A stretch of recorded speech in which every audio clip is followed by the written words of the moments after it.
Good afternoon once again, and welcome back to Mad Mustard Party Charlotte 2014. I hope you're all having a fun weekend so far. We have another great panel for you right now. We are actually going to do the 30th anniversary of Friday the 13th, the final chapter. And here today, to take part in this panel, we have three of the people who are very important to the success of the film. So if you'll please help me welcome Tom Savini, Ted White, and Corey Feldman.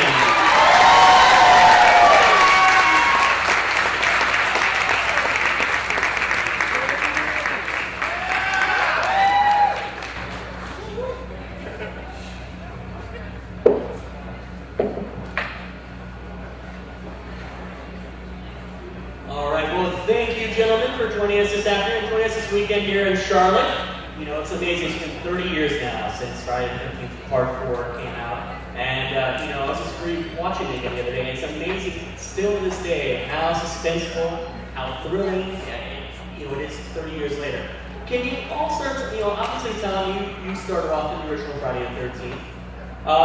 But can you talk about how you came back to work on Part 4, and then also Ted and Corey just sort of talk about how you became involved with the production. I know you were a big Halloween fan, and you had not actually seen any of the other Friday the 13th before you auditioned for it, correct?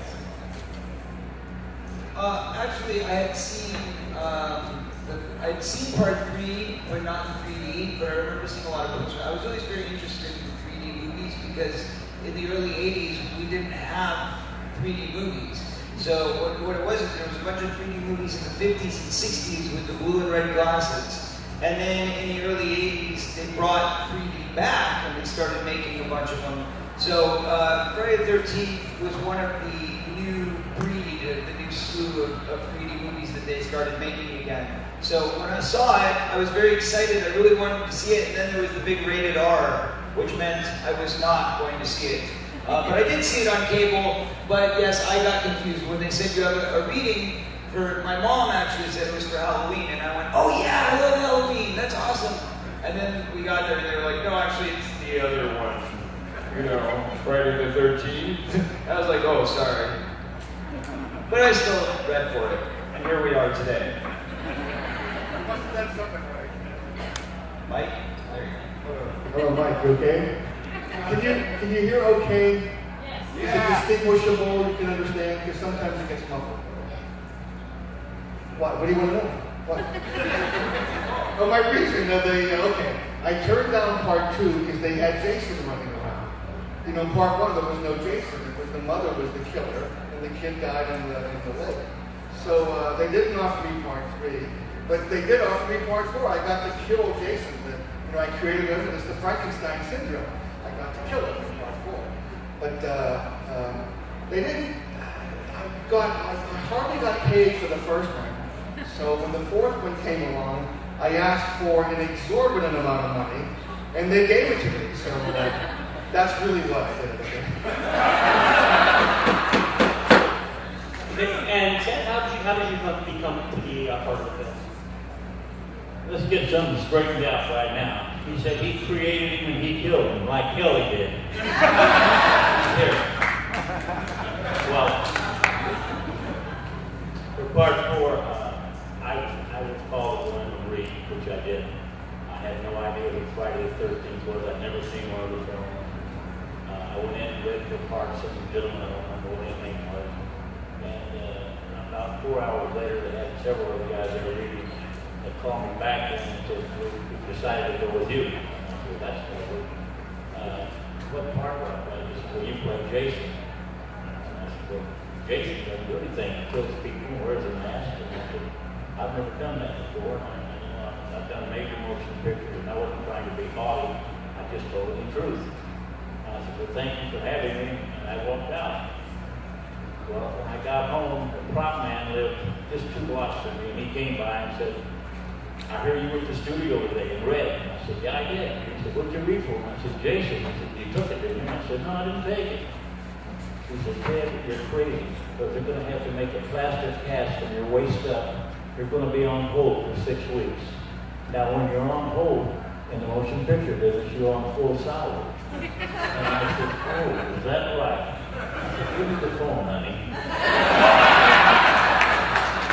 You got it. I called him back and I said, you know, I'm sitting there thinking, I probably should do this show. I'd like to be Jason. He said, you're hired. So that's how I got in. How do you read for Jason?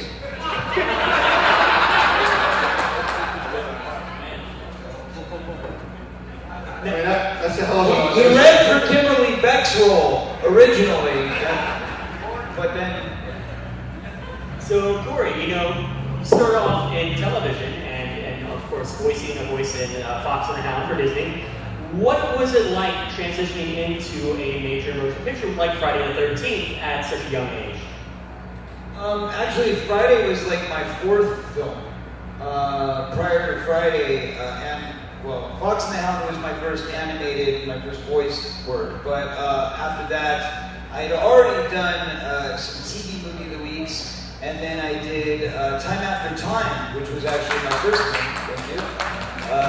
For those who don't know, like this gentleman, with Malcolm McDowell and Mary Steenburgen. So that was my actual very first time on screen. And then after that was Gremlins, and then Friday the 13th. So, but in terms of just like transitioning over from, say, a television into a it was amazing.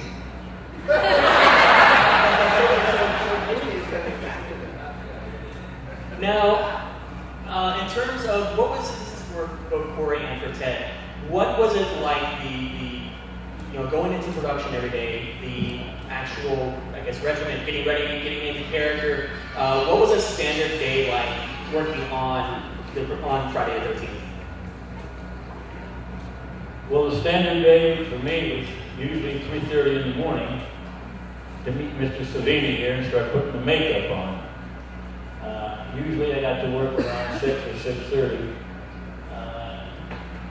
The first things were not really me. I mean, it was different things, the different characters in the script. All young kids, few of them had done a movie or two, but most of them were very new and green at it. But that was the opening day and probably the opening first 3 days before I did anything. That's how it started for me. How about you? My day was kind of like yours. Wake up early, throw makeup on somebody, but we had a lot of prep time, so yeah, I mean, every day was different, Well, for me, since I was a child working under children labor laws, I was only allowed to be on the set for 8 hours a day. And usually my morning would be something like this. I would look at the script and say, is today the day where I get to see boobies? Is there naked girls in the shots today? Oh yay, today's the day. And then I'd get there and they'd be like, no, Corey, not today. And I kept waiting, but it never happened. Because, for those of you who don't know this, children aren't allowed to be in scenes with naked people. Go figure! Now, the incredible climax of the movie, the last act and leading up to the very end, is a very intense moment in film and in a horror movie. What was it like for all of you working in that sequence? Can you talk a little bit about filming and the amount of time it took you to film the big finale for the movie, the death of Jason? Well, we're jumping around a little bit. I want to go back to Corey. He was very young. How old, Corey? 11. 11 years old. 11 years old on a set with 120 crew and 16, 17 actors, and he was the meanest little guy you have ever seen. He was all over everywhere. He agitated me from the first day to the last. It's called being in character there, Ted. You see, I was a method actor, and my whole goal was to make you want to kill me. Apparently it worked, and he still hasn't gotten over it, which means I did a really good job.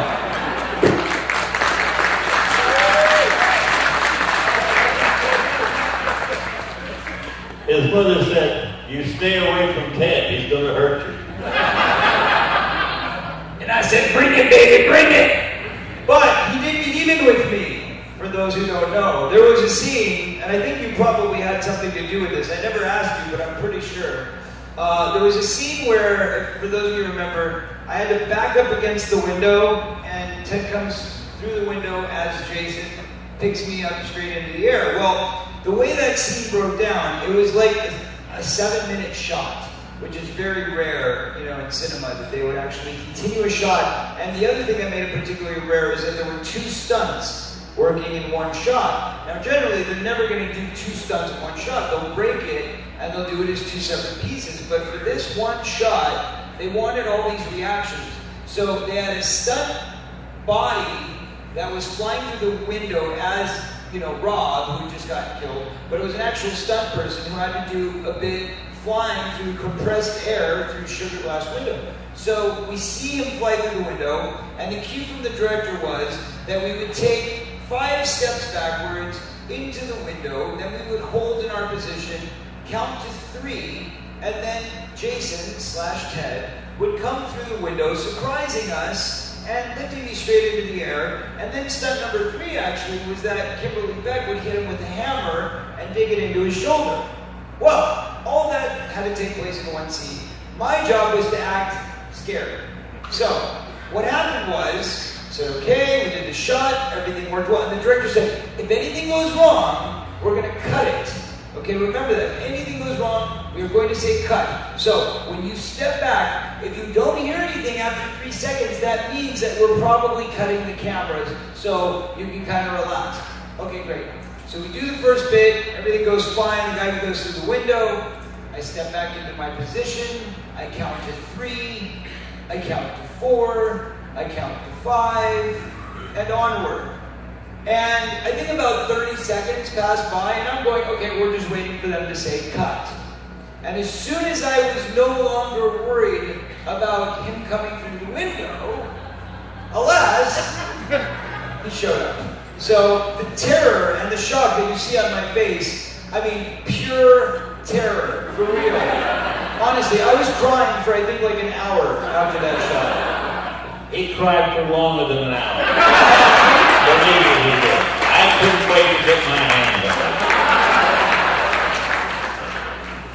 And now without kidding about it, these are shots that you have to set up, and the timing has to be right. And like he was saying, the time went by, and unbeknownst to him, I was approaching that window, and there was a shot from outside seeing me do that. So that's why it went on a little longer than he thought it was going to be.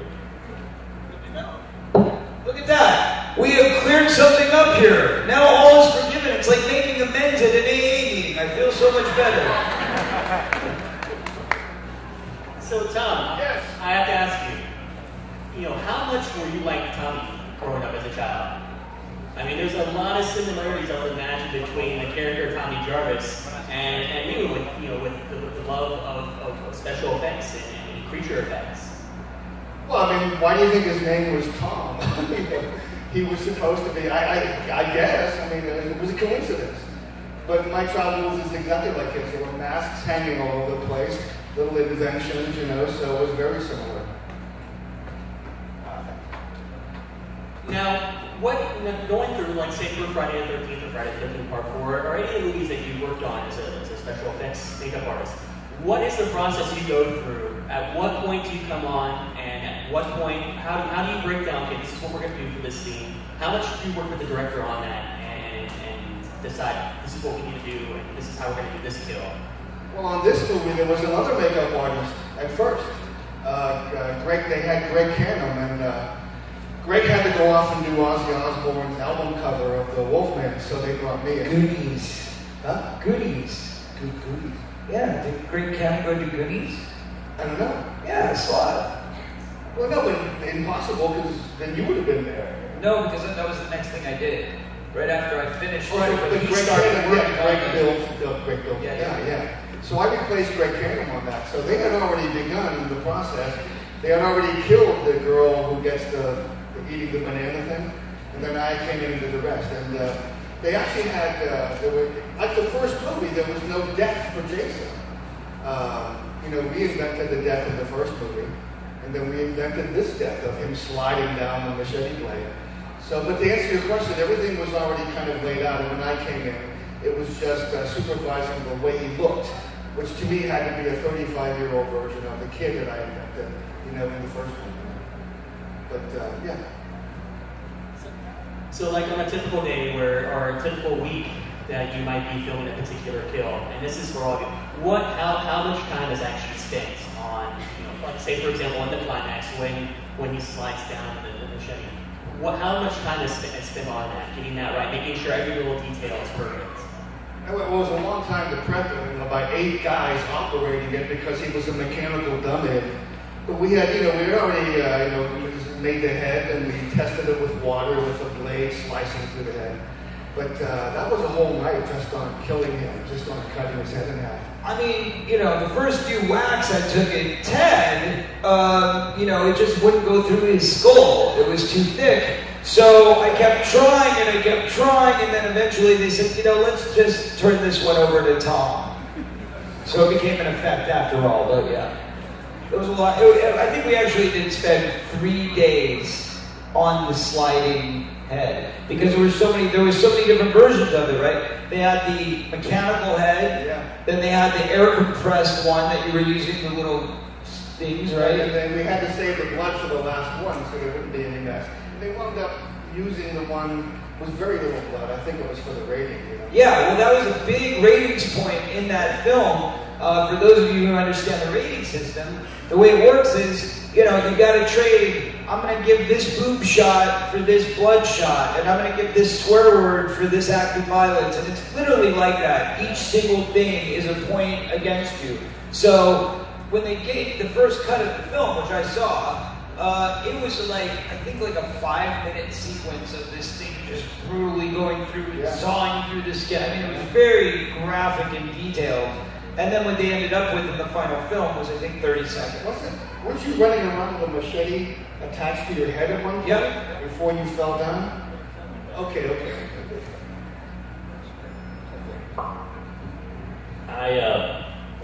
I'm sure most of you have seen some of the pictures from Friday the 13th that I have on my desk. And I know if you've seen the movie, what I'm going to tell you, not going to be something new to you. I had that, just the face on without the mask. I all distorted the eyes and the teeth and everything. And I was going up to my dressing room, shooting on Topanga Canyon, and the dressing room was right up on the highway. And this was about, I don't know, probably 1 o'clock in the morning. Very cold. And as I was going up the hill to go to the dressing room, a car pulled up. And as I walked by, they turned their headlights off. As I was getting even with the car, there were 2 African Americans in there, and he hollered out to me and said, "What's going on, bro?" So I walked up and stuck my head in, and I said, "Well, we're shooting." He said, "Jesus!" Gone. These are some of the funny moments that happen. There's not too many of them in this film.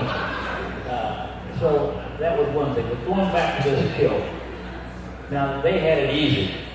They don't remember the part where his sister hit me over the head with the TV set and stayed on. Now that was hard to do. The kill part was very easy to do. I want to go way past that. I'm in the morgue. I'm laid out on the gurney. And they had hired a girl to come in and just push, with another girl to push me in to the vault where they're going to cremate me. So she had never seen me because I had a shield with me. And only my right hand was hanging out limp over one side. And this girl was an extra, and I heard her talking, and she says, "Well, who is that under there?" And I said, "That's Jason." And she had seen Friday the 13th at the other 3. And she said, "Oh." So I could tell she was a little nervous. And she got right up beside me, and she was right next to my hand and was laying out. And when they hollered action, that's when the 2 girls started pushing me in. And as she started pushing, I reached out and grabbed her wrist, and you have never seen nothing like it. This girl went bananas. She's screaming and hollering, and I cut. Josito said, "What in the world's wrong with you?" She said, "He grabbed me. And he said, "Ted, did you grab her?" I said, "Hell yes, I grabbed her." That's why she got scared. These are some of the funny things that happen while we're making it better. Now, as you can see, this is why Ted White was perfectly cast for Jason. Because he truly got pleasure out of scaring the crap out of people. And let me tell you one other thing about that final sequence. I had a bald cap on because obviously I had shaved my head so that I could give him the illusion that I was a young Jason. Well, what I didn't know, because I always loved the idea of wearing a bald cap. You know, it was really cool. I saw it on like, Star Trek and Saturday Night Live and all these shows I would watch. And I thought, I want to do that one day. I want to wear a bald cap. So I got to wear a bald cap for about 2 weeks straight, because that's how long it took to shoot that entire end sequence. Well, during that time, and as he said, it was very, very cold. We were out in the middle of Topanga Canyon in the valley, which is just kind of like the woods, and freezing. And we were down in a basin. And as we were down there, the temperatures dropped, and it got colder and colder. It was the dead of winter. And I was a little kid. I was only allowed to work certain hours. But these nights, they were getting extended time so that I could work into the night with the older folks. And what happened was, I started getting really sick. And I had about a 99-degree temperature when it started. But because when you put something over your head, it retains the heat. So when you're wearing a bald cap, it's glued real tight. And what happens is the heat in your body rises. So if you're already sick and you've already got a fever, it just makes it intensify. So it literally went from me having like a 99-degree fever to 103. So I was literally, in that scene where I had to pick up the machete and hack the crap out of him, I had 103 fever. And the funniest part about it is that, well, not that that's funny, but okay, you can look at the humor now. And the funniest part about it was that when I read for the role, the only reason why Joseph Zito, the director, didn't want to hire me was because he felt that I looked too small to take down this giant man. And he said, there's no way the audience is going to believe that this little wimpy kid could even pick up a machete, let alone, whack the hell out of this guy. And I was like, just watch. And I did, but with 103 fever. That's where the challenge came in. And I think it was probably just for the sake that I wanted to take the damn thing off so bad, I put everything I had into that killing scene, like, get this thing off of me! And that's how it became such an intense final scene. So, Tom, what about David and Goliath? David and Goliath. I was David, he's Goliath. I can tell you the exact moment that Ted and I became friends, okay? I was showing him how to twist the guy's head off at the beginning, and he says, I'll tell you what, you do the makeup, I'll do the stunts. And he walked away. So I chased after him, and I said, Ted, because I was reading these self-help books back then, where you have to confront somebody when they're, so I said, hey Ted, when you said that, I got offended because I've done stunts. And he put his finger in my face and he says, I heard that about you. And I grabbed his finger, and I'm holding his finger as he's doing this to me. And I guess that amused him, because from that day on, he was showing me how to lasso rearview mirrors in the parking lot, right? He was showing me, he just took me aside and was telling me how this stunt was done and how they did this and that movie. So we became friends because David stood up to Goliath. But Corey was talking about how cold it was in Topanga Canyon. I just want to tell you that one night, when Jason drives the machete up into the naked girl lying in the raft, we had wetsuits on and we were warm as can be, but the girl was naked and it was freezing. Ted stopped the shooting. He actually made them stop shooting because you saw that the girl was going into hypothermia.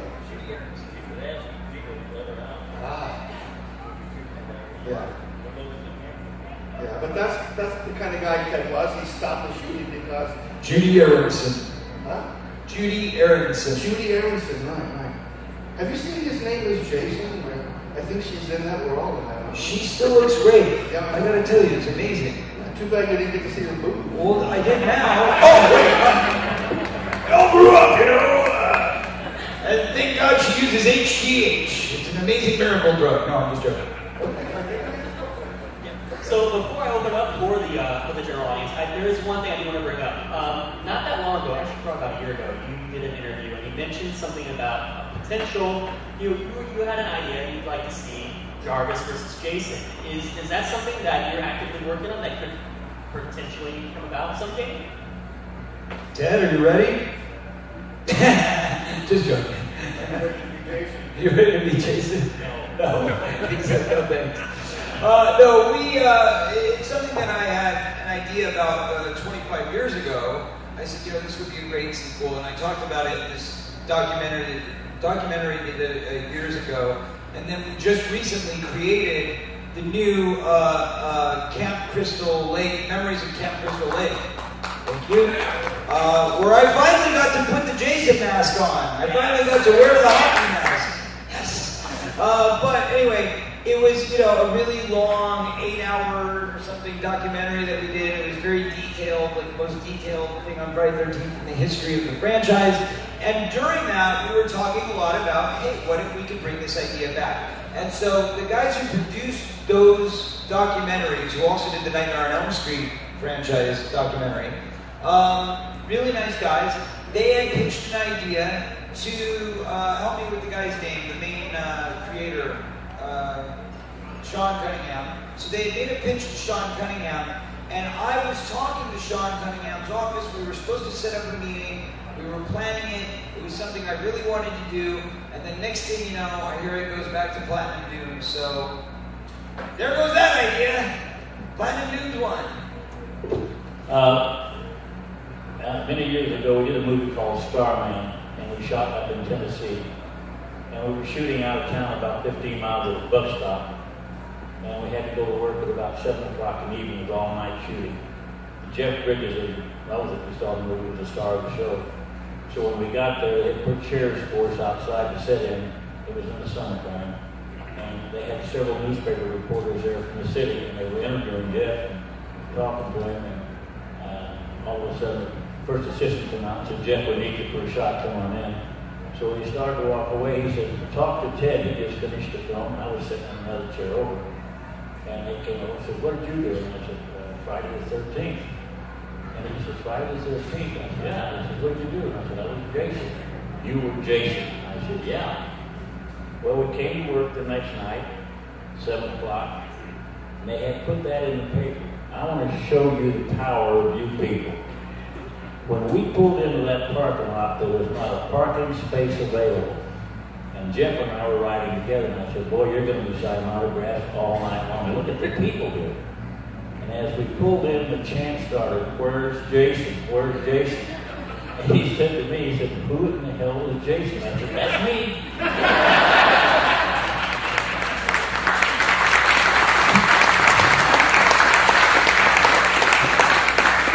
So who in the audience has a question they would like to ask? Right there in the center. You guys mentioned Joseph Zito's name a couple times. I always thought he was very underrated as a horror director in the 80s. I know, Mr. Savini, you got to work with him on The Prowler. What was your different experiences working with Joseph Zito as a director? What was the experience working with Joe Zito? I've done 8 movies with Joe Zito in Africa, in New York, all over the place.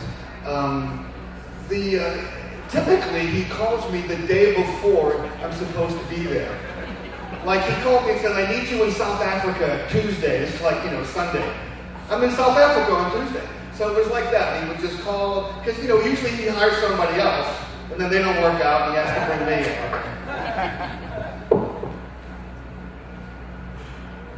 Yes. You want to talk about Joe Zito? Sorry, we're going to finish the question here first. I haven't got an awful lot to say about Mr. Zito. I worked with him for the first week and a half or 2 weeks, and we got along fine. And that little incident that Tom was telling you about in the lake came up. And after that, we weren't really friends anymore. So that, you know what now. But that's the way I felt about him. I felt that he took advantage of those young kids, and he kept them doing things that they really should have not been doing at that time of the night. We could have walked another way. We could have done it another way. But he was he had a limit to what he had to get done, and he was trying to get it done without really giving a damn whose feelings you were or how bad the people were feeling. My opinion of Joe Zito dropped an awful lot right there. Wow, look at that. Jason's got heart. You heard it here first, folks. Nice. Well, I have to comment on that because my experience with Joe Zito was I really liked him a lot. He was really sweet to me. He treated me really well. But that said, I wouldn't have had 103 fever if Joe Zito wasn't making me work at 1 in the morning with a bald cap on when I already was sick. So in support of what Mr. White just said, yes, that's true. He probably did burn us at both ends a bit too much. And that, my friends, is called low-budget filmmaking at its finest.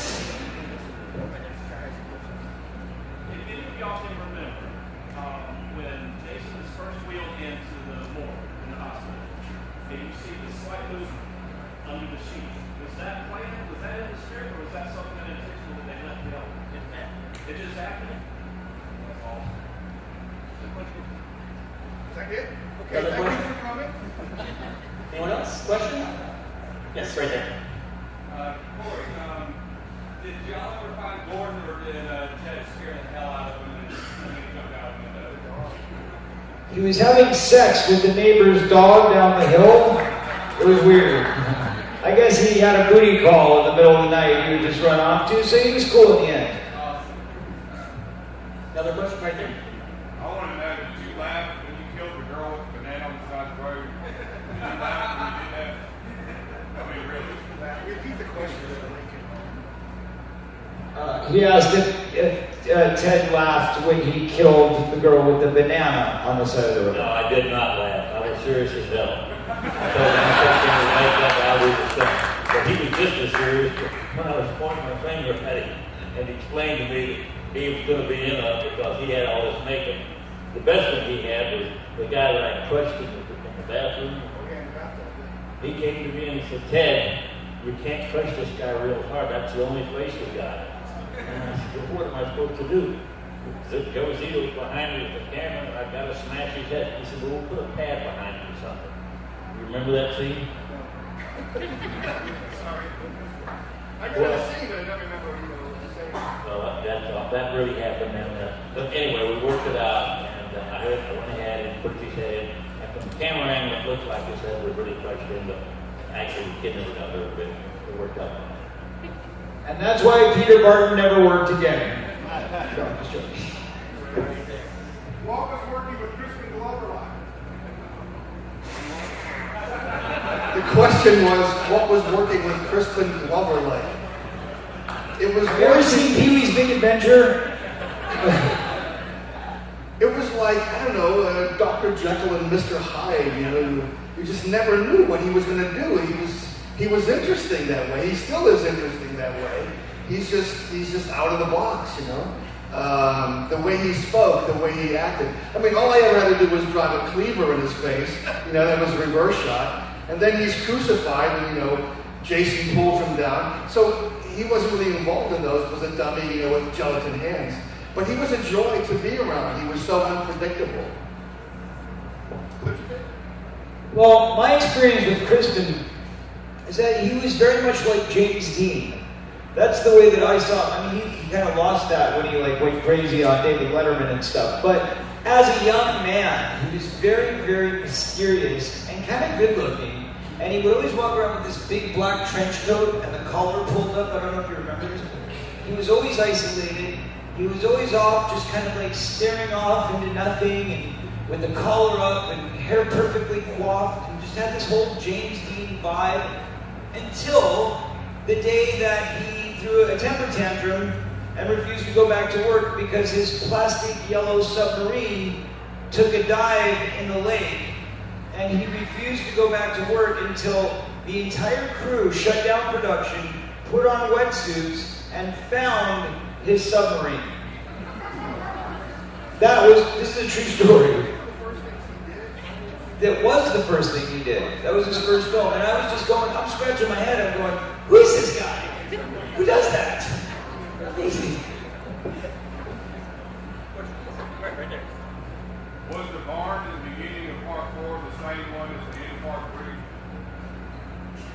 a shot left over, I believe, right? Yeah, it was a stock shot that they didn't use before. They took apart some of the film from 4 and put it into 7. I don't know if you know that or not, but if you saw 7, I was in, I'd say a third of it. That part was never taken. Yeah, that's true. But I want to go back. There's an old saying in show business: always leave them laughing. So I want to give you a little story that happened to me up in San Francisco. We're making a movie called Point. Oh, I can't remember. No. Portrait in Black with Lana Turner and Anthony Quinn. Anyway, they had called me, and I was doing a Western in Montana, and they said, "We need you in San Francisco. Can you get here?" I said, "Well, I'm finished Friday." They said, "Well, can you be here by Saturday?" I said, "Yeah, I can be there." So I walked in, and I had a little pair of old Levi's on, please don't rain suitcase. It's a 5-star hotel, and I went to the desk, and nobody waited on me, and I waited, and finally I had that little bell, and I went to hit that bell, and they came out from all directions. I said, "My name is Ted White, and I'm with the studio." And they said, "You're Ted White?" I said, "Yeah." They said, "I'd like to check in." She said, "No, it's all, don't have to. Your room is ready for me." I said, "It is?" And she said, "Yeah." Well, that's great. I'd only been in the business a short time. So I started toward the elevator, and he said, "Sir, your elevator's over here." I said, "My elevator's over here?" And he said, "Yeah." Finally walked over, he put the key in, the door open, we go up, and walk out, and there is this big, beautiful room with a half-moon bar loaded with all kinds of liquor, and on a glass table, a coffee table, was a big basket full of fruit covered cellophane and a big ribbon around it saying, "Good luck on your movie." And I said, "Boy, does the studio know how to put this together. I am really thrilled to see that I got this kind of, this is wonderful." I went to work, talking to the crew, and they said, I said, "What are you guys going to do tonight?" So we're going to the bar. I said, "Come to my room. I got so much liquor." I said, "You can't believe how much liquor I've got." They came up, well, about 20 of them, and they drank and eat. Next night, the same thing, but I came back, all the booze that they drank was replaced, the basket of food was replaced. They did this for 2 nights. Then we switched and went to nights instead of days. So we're working on the beach, and I'm walking down, and there's a big 55-gallon drum with a fire going in it, and 2 guys in suits, and Anthony Quinn over here sitting down. As I walked up, he said, "Hey, Ted, how you doing?" I said, "Fine, Tony," and everything. He said, "Boy, the crew really loves you." I said, "Well, they're a bunch of great guys, and I'm glad they came up." The one guy sitting in a suit said, "What's your name?" I said, "Ted White." He said, "What do you do?" I said, "I double Anthony Quinn." "And your name is Ted White?" I said, "Yeah." He said, "You son of a bitch, my name is Ed White. I'm the executive producer, and I'm in a broom closet."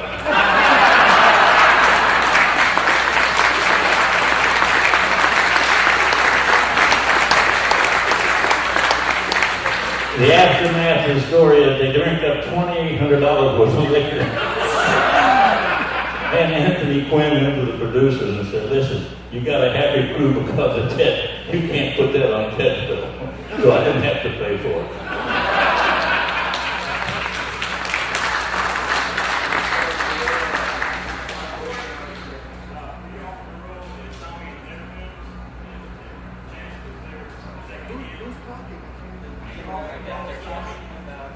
I heard you. Yeah, what happened was they had originally written part 5 as the continuation of 4, as a real sequel would be, where they wanted Tommy to come back as Jason. And the idea was going to be that Jason had kind of possessed him at the end of part 4, when you see that, where he looks up into the camera, and they wanted, him to actually be the killer. But I was working on a little film at the time called Goonies, and was not available for such a film. So what they did is they said, "Well, is there any way that we can get you in there, somehow we can work it out?" I said, "Well, I'm working 6 days a week, so if there's, I don't know how we could possibly do it." They said, "Well, you got Sunday open, right?" Okay. So actually, the only time in my entire career, I think in most people's careers, that I shot 13 days in a row as a minor. And the Sunday that I had off on Goonies, we filled in by doing that quick cameo for part 5. And of course we were in my neighborhood because I couldn't really go far because I had to be on the set the next morning, and it was a night shoot. So I literally had to shoot all night and then the next morning get up for work and be back at Warner Brothers for Goonies. So we were in my neighbor's house, and it was the middle of summer. They didn't have any rain. So they just hooked up a garden hose to a sprinkler head, and a shower head rather, and poured the water on me, which you can imagine was pretty freezing. So the part where I look like I'm trembling out of fear, it wasn't fear, I was trembling because I was freezing to death. And then once again caught pneumonia. So my history with Friday the 13th is, do Friday the 13th, get sick. That's pretty much it. But aside from that, yeah, you know, there's been murmurs and talks about all kinds of things with sequels, but no official offer was ever made. And, you know, as I said, we talked about the idea of me coming back and doing Tommy versus Jason, which I would love to do. I'd still love to do it if somebody at the studio maybe heard from the fans that that's something they'd like to see. But apparently the studio is not the studio anymore, and nobody knows who the studio is.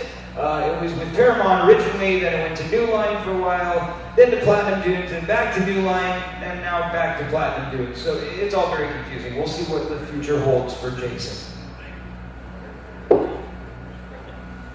of all, you're a man. And second of all, is there a possibility we can see you in the future in more horror films? Performing, or any of you for that matter? Well, I'm going to be in the Ted White story. That's a horror film, no, not at the moment, but I do have a new movie coming out in theaters next month.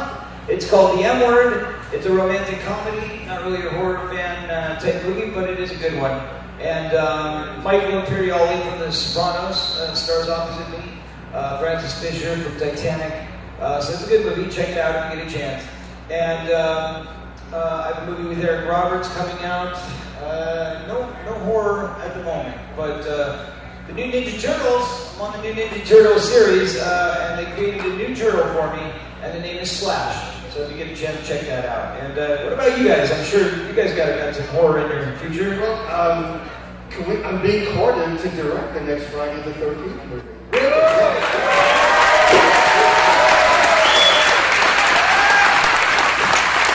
Tommy versus Jason. There we go. No, my Jason days are over.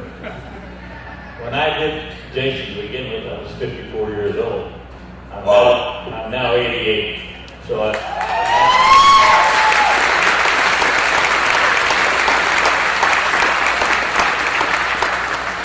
and the last major film I did was Fast and Furious Tokyo Drift. After that, I retired from the Guild, took my pension. My days of making film are over with, but I have to tell you this. You people right here, I want you to just listen to this for 1 second and then applaud yourself. If they had the reunion of Gone with the Wind, which won more Academy Awards than any other film for many, many years, you know how many people would show up? Maybe 6. If they had a reunion for John Wayne's Alamo, which I did, how many people would show up? Maybe 5. But if they had a reunion for Friday the 13th, look around you. This is what happened. That shows you the power of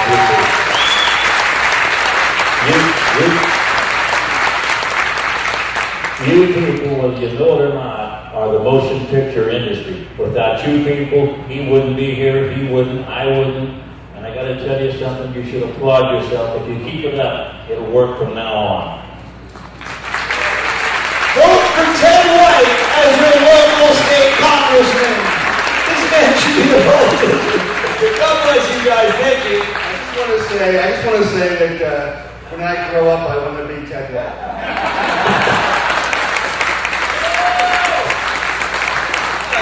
Okay, one more question here. Anyone have a question they'd like to ask about Friday the 13th? One in the back in particular, yeah. Anyone? Oh, all right. Not so much a question as a statement, and even more so, now that he has revealed his age,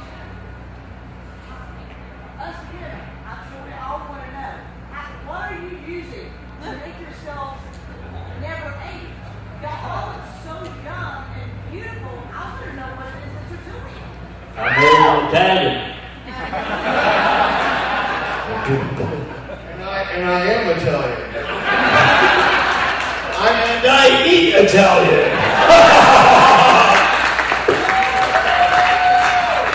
Now, I'm 67, and I think you age because you expect to age.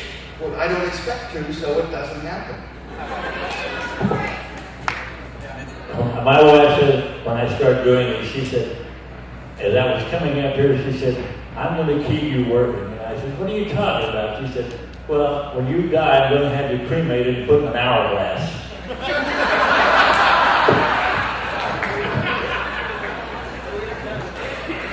I have to say, okay. I do have a little fountain of youth, all right, which I go to every once in a while, but I can't tell you the location. If I did, I'd have to kill you. But I did notice that Cassandra is using it.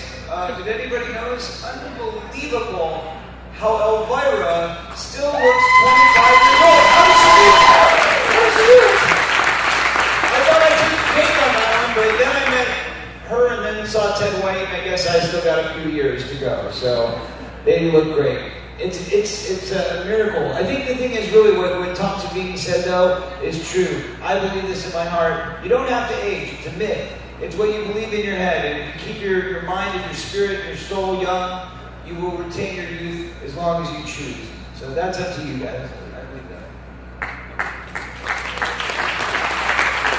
Well, I want to thank you all, gentlemen, for coming out today. Do you have any final words you'd like to give to the audience? Or?